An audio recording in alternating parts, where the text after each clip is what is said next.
सदूम के हाकिमों, खुदावंद का कलाम सुनो। ए अमूरा के लोगों, हमारे खुदा की शरीयत पर कान लगाओ। खुदावंद फरमाता है, तुम्हारे ज़बीहों की कसरत से मुझे क्या काम।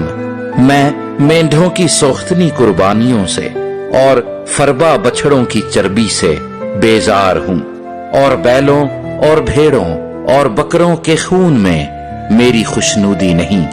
जब तुम मेरे हुजूर आकर मेरे दीदार के तालिब होते हो, तो कौन तुमसे ये चाहता है कि मेरी बारगाहों को रोंदो।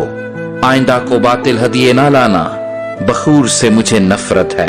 नए चांद और सबत और ईदी जमात से भी, क्योंकि मुझ में बदकिरदारी के साथ ईद की बर्दाश्त नहीं।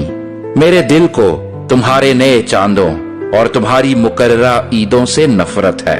वो मुझ पर बार हैं, मैं उनकी बर्दाश्त नहीं कर सकता। जब तुम अपने हाथ फैलाओगे तो मैं तुमसे आंख फेर लूंगा।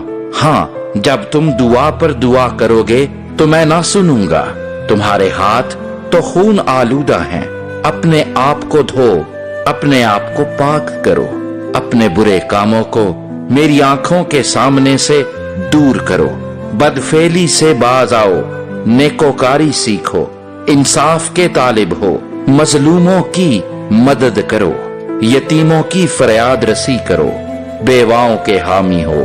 अब खुदावंद फरमाता है, आओ हम बाहम हुज्जत करें। अगरचे तुम्हारे गुनाह किरमजी हों, वो बर्फ की मानिंद सफेद हो जाएंगे, और हर चंद वो अर्गवानी हों तो भी ऊन की मानिंद उजले होंगे। अगर तुम राजी और फरमाबरदार हो तो जमीन के अच्छे अच्छे फल खाओगे, पर अगर तुम इनकार करो और बागी हो तो तलवार का लुकमा हो जाओगे, क्योंकि खुदावंद ने अपने मुंह से ये फरमाया है।